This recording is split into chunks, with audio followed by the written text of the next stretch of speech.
Olá amigos do YouTube, sejam bem-vindos a mais um vídeo. Desta vez estou-vos aqui para falar sobre os 10 animes que eu mais gostei em 2023, ok? Isto é apenas a minha opinião, vale o que vale, vou tentar ser o mais sucinto possível para também vos dar a conhecer um pouco sem grandes spoilers, ok? Portanto, isto é apenas do que eu vi, claro, porque eu este ano, por acaso, nem foi um ano que eu vi muito anime, vi alguns aqui e ali, pelo menos do que toca a novos animes, principalmente, acho que foi um bocadinho fraquinho. Se quiserem deixar o vosso top 10 nos comentários, estão à vontade, ok? Portanto, começando no número 10, Danmachi, quarta temporada, mas apenas o segundo cour.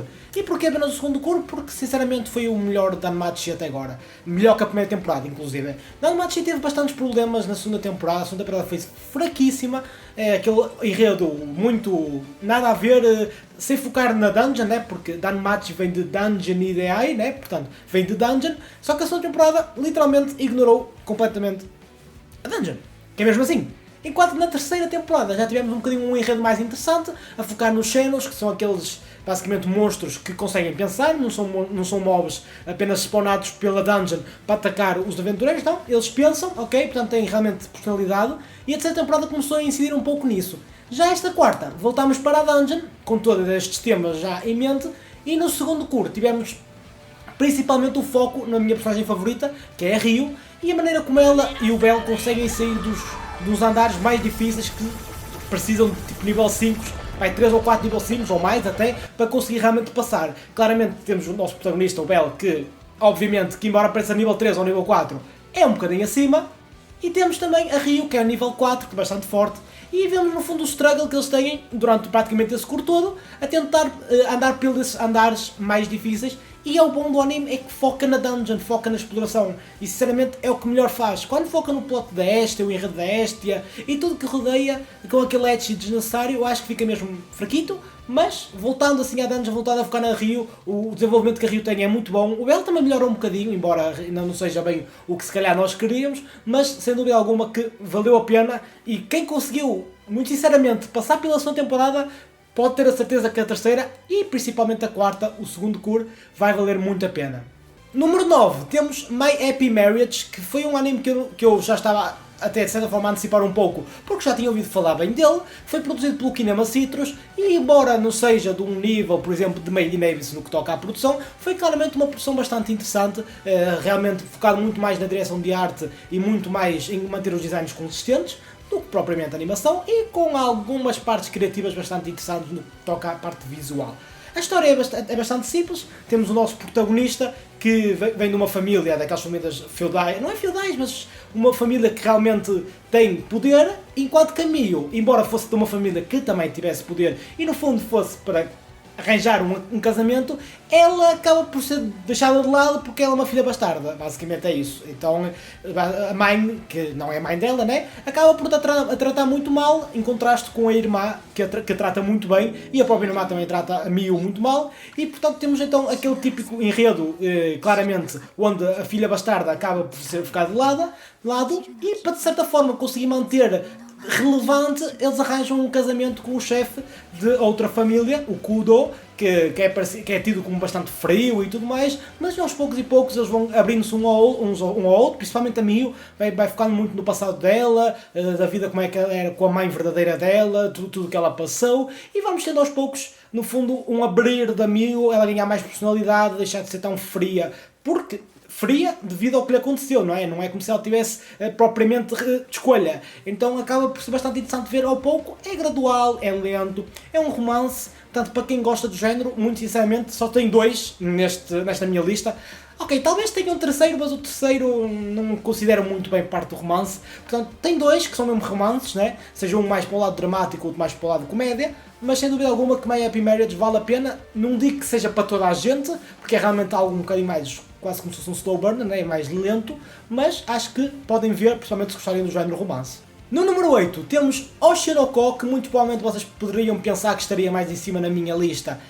Talvez sim, talvez não, a questão é que eu não gostei muito da parte final. Eu acho até o episódio da Akane, que foca no arco da Akane, foi muito bom. Na minha opinião foi muito bom, gostei muito como é que eles lidaram com aquela questão toda da Akane, gostei muito do início daquele primeiro episódio fantástico, a maneira como foi dirigido. Eu até fiz vários vídeos sobre o Oshinoko, inclusive aqui, mas vocês vão de reparar que eu deixei de fazer vídeos após esse arco da Akane. E porquê é que será? Porque eu não gostei muito daquele arco final, que focou um pouco mais na irmã do Aqua. Irmã, entre aspas, né? Focou um pouco mais, eu não gostei muito, acho que a personagem em si não me diz muito, a Ruby, e como tal, acabei por deixar um pouco de lado. A parte mais interessante dessa parte final foi a parte da Kana, claramente que sim, só que lá está, a parte da Kana não foi propriamente o final todo, né? Foi só uma partezinha ali, enquanto que a outra parte focou um pouco mais na Ruby. E eu não gostei tanto da maneira como simplesmente desenvolveram um enredo para aí, porque lá está, eu não tenho ligação com a personagem. A nível de produção portaram-se muito bem, o diretor fez um excelente trabalho, principalmente o quão restrito foi a produção, né? Não tinha assim muitos nomes, e principalmente uma grande menção para a Kappé, a designer de personagens, que fez um trabalho sensacional e conseguiu elevar muitas das cenas, apenas e só com os seus designs. Portanto, às vezes aquela velha falácia de que para ser bom tem que ter boa animação, ok, tudo bem, não está de todo errado, mas ter uns designs tão fortes, tão bem corrigidos pela Kana Hirayama, que é a Kappé, conseguir alcançar esse nível é algo que realmente é de dar valor e que acaba muito bem por substituir no fundo um pouco dessa animação fluida que este anime nem acaba por precisar muito. Quando ele precisou de um bocadinho mais de fluidez, ele entregou. Portanto, muito sinceramente, como eu digo, estaria mais alto na minha lista certamente, porque eu gostei bastante até ao arco da Kane, só que a parte final foi um bocadinho morna na minha opinião e como tal, apenas fiquei em oitavo lugar. Em sétimo lugar tenho Dr. Stone e este aqui foi um pouquinho depois. Como é que eu ia dizer isto? Ele não estava inicialmente no meu top 10, porque eu não tinha visto o segundo cure da terceira temporada, peço desculpa. Eu não tinha visto. Só que eu decidi, ainda falta algum tempo para eu gravar este vídeo, então vou dar uma chance, porque eu sempre gostei de Dr. Stone, sempre achei muito interessante a maneira como o Senku é carismático, e o cast à volta dele, o elenco também é bastante carismático, e a maneira como consegue prender as pessoas com ciência, embora claramente com um pouco, de certa forma, a fugir da realidade, né? Porque tem realmente algumas cenas que são um bocadinho, uma pessoa tem que relevar, mas a parte científica eu acho muito interessante e acho muito interessante ver, acompanhar as aventuras do Senku e da malta, né? O Ryusui, por exemplo, uma das personagens novas desta temporada que eu achei fantástica, o Gen, acho uma excelente personagem, o próprio Tsukasa que pronto, esteve no seu sleep, né? no seu sono de princesa, acaba por ser personagens interessantes à sua maneira, embora eu no Tsukasa não goste muito da parte quando ele tem aquela super força, acho isso um bocadinho mas tudo bem. Eu acho que Dr. Stone realmente é muito bom no que toca à aventura, no que toca a este descobrimento, esta sensação de estamos a ver algo novo, estamos a acompanhar o processo. E este segundo curo eu acho que foi muito bom, porque foi, embora seja um pouco mais para o lado do Battle Shonen, como por exemplo foi a segunda temporada, que para mim é a que eu menos gosto, este foi um bocadinho mais, de certa forma, de psicológico. Como é que é? Psicológico? Não no psicológico sentido de monstro, por exemplo, mas sim de lutas, um pouquinho mais de criatividade a nível da cabeça e não tanto de poder físico, não é? Vocês podem ver ao longo da temporada que foi um pouco por aí, e gostei bastante da maneira como eles desenvolveram, gostei bastante dos mistérios que foram, de certa forma, aparecendo aqui e ali e foram-nos dando respostas sobre o que pode ser. Aquela parte finalzinha do Senku, que, spoiler, da lua, a maneira como eles sintetizaram a voz, acho que ficou fantástico, fim de spoiler, eu gostei imenso. E como tal, achei que deveria entrar no meu top, porque lá está, é aventura. Eu adoro animes quando eles focam um pouco nisto da aventura, sem tentar ser mais do que é. Enquanto que a segunda temporada, lá está, era muito mais Battle Shonen-ish, eu adorei este segundo cur da quarta temporada, da terceira temporada, e o primeiro cur também, mas acho que este segundo deu um fechamento muito interessante ao arco, e a maneira como as personagens se desenvolveram, a maneira como o Senku continua a ser carismático, para mim é um ponto acima, daí ele estar em sétimo lugar. Em sexto, tenho Itorigoto, ou Kusuria no Itorigoto, que é um anime que ainda não acabou, mas começou este ano. E sinceramente, se eu não pusesse-o aqui, mais outro que ainda vem aí, não tinha animes para fazer um top 10, então eu tive que pôr mesmo que não tenha acabado. Portanto, está aqui, tenho uma das protagonistas mais carismáticas que eu já vi. A Mau Mau é sensacional, ela é muito carismática, ela faz caretas, ela consegue ser ela é uma boa pessoa, ela consegue ao mesmo tempo dar aquelas caretas ao príncipe não, ele não é príncipe, né? Ao ajudante do príncipe. Ou seja, ela acaba por ter bastantes facetas, mas que são bastante carismáticas e que agregam muito à personagem, na minha opinião. E depois a história é bastante interessante porque, à primeira vista, parece que vamos apenas focar num slice of life numa dinastia chinesa, mas quase todos os episódios acabam por ter um pequeno mistériozinho sobre algo, né? Porque a Mau Mau, basicamente, ela é uma... como é que eu ia dizer? Testa venenos. Porque ela, quando era mais pequena, após comer e ingerir vários venenos, ela acabou por ganhar imunidade e, como tal, ela agora faz parte do Palácio Real como provedora, né? Ela prova as comidas para que não chegue qualquer tipo de veneno para as concubinas do imperador.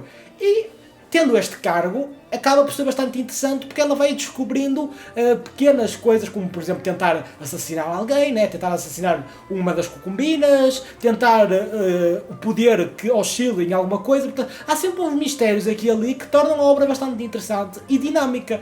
Portanto, não fica muito naquilo de ser apenas um slice of life, onde nós vamos ver a vida das concubinas e do imperador. O imperador não vemos grande coisa, mas estão a perceber da dinastia chinesa, mas consegue ter o seu próprio flavor, né, a sua própria identidade, dando estes pequenos mistérios, de certa forma, mundanos, para aquela altura, ao mesmo tempo que aprofunda, por exemplo, a relação entre a Mau Mau e o Jinchi, né? Faz muito isso, aos poucos e poucos a Mau Mau vai cedendo, de certa forma, ao Jinchi. Várias coisas interessantes que vão sendo aos poucos trabalhadas e que eu acho que culmina muito bem numa experiência boa e que lá está, a Mau Mau é super carismática. Em quinto lugar temos Tengoku Daimakyo, que muito sinceramente estaria mais alto na minha lista se não tivesse sido os 2 últimos episódios que eu achei bastante, não diria fracos, mas achei um bocado repulsivos. Ou seja, achei que não havia necessidade de eles estarem lá para a história continuar interessante como era. Foi provavelmente a melhor produção deste ano, disparada, pela sua consistência incrível e a nível de direção e storyboard fantástico. Portanto, temos aqui que realmente, que fazem de certa forma um bocado de rivalização com isto, só que Tengoku conseguiu manter esta consistência nos episódios todos e de um nível estonteante, fantástico. Só que os 2 últimos episódios, para mim, acabam por, principalmente aquela parte final daquele plot com o amigo de infância da Hiruko, né, que o ajudava, achei muito mau. Esse plot, esse enredo final de... Vocês sabem o que é que foi, não vou estar aqui a explicar. Acaba por ser bastante agonizante, repulsivo e acaba por deitar um pouquinho mais abaixo no que seria na lista, né? Portanto, poderia estar um bocadinho mais acima se não tivesse sido esse facto. De outra maneira, o enredo é bastante interessante, tem uns mistérios fantásticos e o mais interessante é que ele não dá logo tudo, ou seja, vai dando aos poucos. Dá uma resposta, temos outro mistério. Dá uma resposta, temos outro mistério.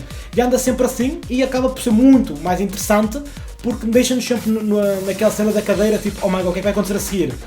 Que mistérios é que vamos aí? O que é que faz? Depois um comando de teorias que uma pessoa acaba por fazer, que acaba por ser bastante interessante e acompanhado pela produção incrível que foi. Portanto, eu acho que Heavenly Delusion, ou Tengoku Daimakyo, como quiseram, acabaria por ser muito melhor, na minha opinião, se não tivesse tido aqueles 2 últimos episódios que não agregaram em nada e, muito pelo contrário, acabaram por deitar um pouquinho mais abaixo da minha lista, mas sem dúvida alguma que é uma experiência muito boa e que vale a pena verem, principalmente porque é algo diferente, tem um enredo diferente do normal e bastante interessante. Em quarto lugar temos Skip and Loafer, que para mim foi o melhor romance, comédia desta temporada, sem dúvida alguma. Comédia, pronto, mas romance, sem dúvida alguma, desta temporada, não, peço desculpa, deste ano. Porquê? Muito simples, as personagens são super carismáticas e a maneira como tudo acontece é bastante orgânico e eu acho isso fantástico. Eu fiz um vídeo, inclusive, onde eu falei, e se quiserem um pouquinho mais de pormenores, vão ver esse vídeo, ok? Porque acho que vale a pena. Mas eu gostei imenso porque, imaginem, o anime tem pequenas nuances que fogem aos clichês normais. Essas pequenas nuances, no que parece um romance comédia mais normal, acaba por ser muito, mas muito, de certa forma, refreshing, né? Acaba por ser algo diferente do que nós estamos acostumados. E de um género que é muito fácil de ficar super melodramático, ou seja, triângulos amorosos que não interessam para ninguém, acaba por ser muito melhor porque nós vemos realmente algo mais. O protagonista, por exemplo, o Shiba, normalmente neste tipo de obras seria um rapaz quase perfeito, né? O típico bonitão da escola, mas não, ele tem todo um passado muito interessante. Normalmente costuma ser ao contrário, a protagonista feminina é que costuma ter, de certa forma, um passado mais complicado. Mas aqui não, aqui é o protagonista masculino mesmo, que tem um passado um bocadinho mais complicado, pequenas nuances do que vai trabalhando aqui e ali, e vamos vendo, de certa forma, a própria protagonista também a entender coisas novas que ela nunca tinha sequer experienciado, porque ela vem do rural, né? Ela vem de uma aldeia. Portanto, a vida ali em Tóquio é completamente diferente do que ela estava habituada. E ao vermos ela a integrar-se, de certa forma, na maneira como a malta ali de Tóquio vive, e ao mesmo tempo que vai aprendendo a socializar, vai ficando com novos amigos, vai desenvolvendo a sua relação com o Shiba, uma comédia muito bem feita e um slice of life que se leva muito bem, bem produzido, é bem animado quando precisa, né, para o tipo de obra que é, os designs estão sempre on point e portanto de certa forma acaba por ser muito interessante e eu recomendo a toda a gente, principalmente para quem gosta deste tipo de género, pequenos nuances, né, pequenos detalhes, acabam por ser muito realistas e acabam por dar uma nuance completamente diferente ao anime e para quem realmente gosta, vale imenso a pena. Portanto, vejam Skip and Loafer se quiserem e se realmente apreciarem este tipo de anime. Já em terceiro lugar, aqui para o pódio, temos Jujutsu Kaisen 2, que se me dissessem há um ano atrás que esta segunda temporada estaria no meu top 10, eu se calhar dava com um pau nessa pessoa porque estaria a mentir. Mas não está a mentir. Porque eu gostei imenso desta segunda temporada. Acho que o enredo foi dos melhores Battle Shonens que eu já vi, no que toca ao enredo. Principalmente aqueles 5 primeiros episódiozinhos que eu achei fenomenais e que eu já fiz vários vídeos, portanto eu não vou entrar aqui em detalhe. Se quiserem ver, vão ver o meu vídeo final, impressões finais de Jujutsu, que está no canal e que vale a pena, mas apenas quero dizer que valeu a pena, a produção foi boa, podia ter sido melhor se não tivesse todo o tipo de problemas aliados ao Estúdio Mapa, sem dúvida alguma, mas que vale imenso a pena verem. Vão ver este vídeo final se quiserem mais detalhes. Terceiro lugar, Jujutsu Kaisen. Já em segundo, temos Frieren, que lembra-se há bocado, um Itorigoto ter dito que havia 2 animes que ainda não tinham acabado e que eu tive que pôr na lista porque senão não havia top 10 para ninguém.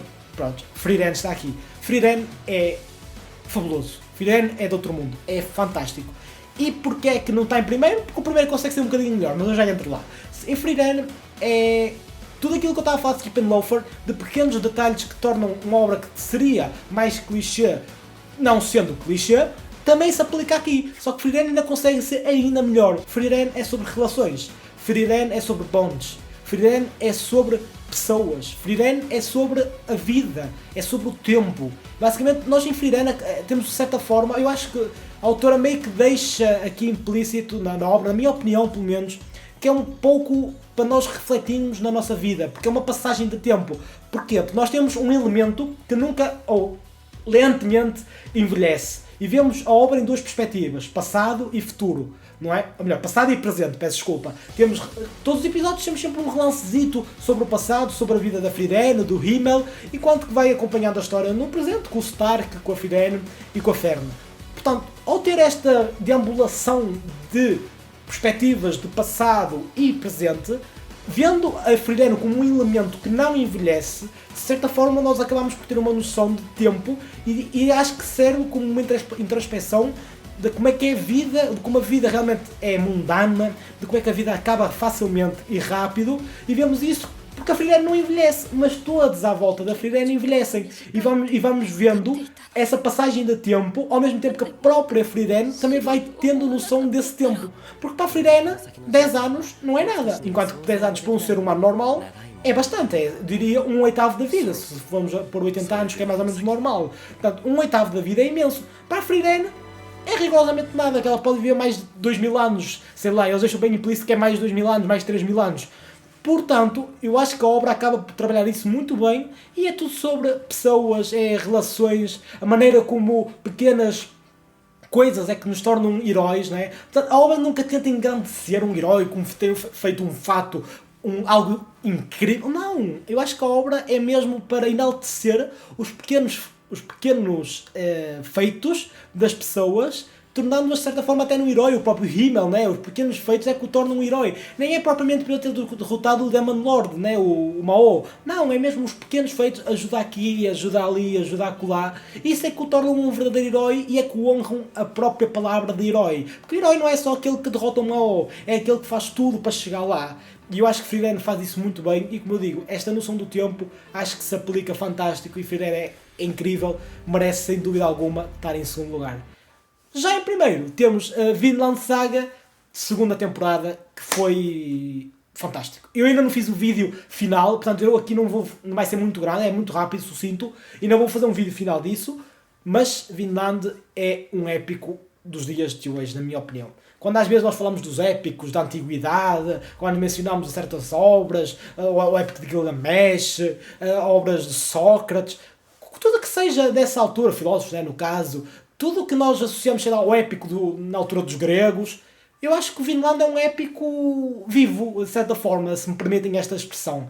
Eu acho que é um épico vivo porque tudo o que Vinland trata é de uma maneira incrível que eu, de certa forma, até fico sempre grandes palavras de como conseguir considerar, porque acho que chega um ponto em que o nosso cérebro acaba por atingir um limite do quanto consegues classificar algo que é realmente muito bom, que passa completamente, sei lá, às vezes a compreensão, pelo menos a minha, no caso humana, que até não é má, diga-se, mas claramente há melhores. Mas eu acho que Vinland é fantástico. E esta temporada conseguiu elevar ainda mais aquilo que já era fantástico, que eu acho que é soberbo. Portanto, temos uma temporada onde foca em dois caminhos. E são dois caminhos que se opõem e vão para caminhos diferentes. Enquanto na primeira temporada tínhamos o Thorfinn como sendo um mau e o próprio Canuto como sendo o bem, de certa forma, isto claro, muito numa época de vikings não existe bem esta questão de mau ou bem. Mas vamos simplificar para estes dois termos, mau e bem. Nesta segunda temporada nós vamos vendo aos poucos estes caminhos a cruzarem-se.